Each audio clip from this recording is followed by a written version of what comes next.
Alright guys, how's it going? Awesome Soul here, and I am in Robocraft in Tier 7 with the magic carpet. That's right. So, seeing as tomorrow is the big day, yes, that's where the update is coming out, which will come out on the day, or this video will come out on the day of, so I guess technically for you guys today is the day of the update, but I figured I would show this bot off today because it's fairly fitting. This was the very first bot I showed off in my Robocraft content. So I figured it would be the very first bot to show off for the departure of this meta. Now keep in mind, if you're unaware, the meta that I'm currently playing right now, or well I guess more... nice shot. Sorry. I guess the meta that's currently in the game is basically just a new game type. Wow, that was pathetic. Good shot for him. So yeah, it's simply just a new game type. And it's going to be called Classic Mode. So if you still want these short and sweet kind of games, you can still do that, so don't worry. But, I guess it's just called Battle Mode now. Or what's now going to be called Battle Mode is the new meta. With overclocking, fusion shields, fusion towers, the big barriers, and you know, all that jazz. And it's gonna be fantastic. But, as we've sort of discussed in the past, overclocking, fusion shields and fusion towers are going to be gradually introduced over time. So Tier 1 is pretty much none of that. So all you have is your protonium at your base that you have to shoot out, and that's for Tier 1. In Tier 2, you then get your overclocking, which is, you know, where you level up. So from level 1 to level 13. Tier 3, you get the fusion shields. So the big bubble around your base. That's what the fusion shield is. And then fusion towers are finally introduced at Tier 4. So basically everything from Tier 4 onward has all the features, from what I understand. Now the fusion towers is, just in case you don't know, are big mushroom-looking things that basically, it's like King of the Hill, more or less. You have to capture them, and once you capture all four, the enemy's shields go down. And then you can very easily get into the base. Now, it's not to say you can't get into the base beforehand. So projectiles from the outside of the shield can't get in.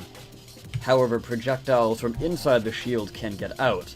So therefore, it's very easy to defend your position and very hard to go on the offensive without taking these barriers down. So that's definitely going to lead for some very long gameplay. Now, whether or not that's actually going to be the 30 minutes that they sort of said it was, although they didn't say that, they said 30 minutes and then shields automatically go down and it's a free-for-all, as I said in my last video. So, I don't know, hopefully it's not an insanely long match, but if it is, I'm hoping that the rewards are significant and actually make sense. We got a rail flyer walker. Alright, so I got a feeling I'm gonna get railed here. Ooh, yeah. I should have waited to reload there. Alright. So, another thing. Speaking of rails, it's a very good transitioning point. So rails at tier 10. Now, currently the way they are, as much as I love the Ugly Bug, my super tanky rail walker, it's just not that good. And that's because, as I'm sure most of you are aware, the way rails are powerful is that over-tiering is a thing in the lower tiers. Obviously, finally got him. Obviously, it's not possible to do that in tier 10. You can't get any higher than a T10. There hopefully will be a TX railgun, and that'll be just absolutely ludicrous. But there is none now, and just gotta live with that. So the T10 is going to be gaining a fairly significant, as they called it, buff. So that's all fine and dandy. Because I love me some rails. But it's very hard to play as the Ugly Bug. It just doesn't do enough damage, it seems. I mean, it can take a lot of hits. Like, if you've seen that thing in action, it's pretty much the tankiest walker you could possibly make. I kid you not. But speaking of, I know I sort of touched on TX parts, and I guess it's not the greatest transition, because it was a while ago, but TX Plasma will be getting a buff, and that will give me an actual reason to use TX Plasma, because, as a lot of people have said, it's not that great.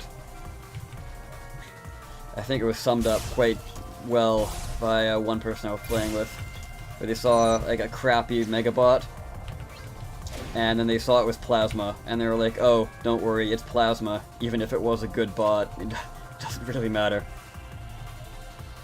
But yeah, it's getting a fairly decent buff. It's a 50 CPU jump from regular SMGs, or TX SMGs, so I'll have to work around that. I can't simply convert the Maw into a Plasma, unfortunately. But, that's fine by me. And another thing I'd like to say is the bonus indicator, yes, that pesky bonus indicator, will no longer be floating above your bots. It will be floating somewhere in the corner of your room. Possibly on the wall, I'm not sure. But that covers everything. Hopefully you've enjoyed the last episode of the current gameplay, or the current meta gameplay. And yeah, I've been the Awesome Soul, and I will see you on the other side. Hopefully the meta comes out smoothly.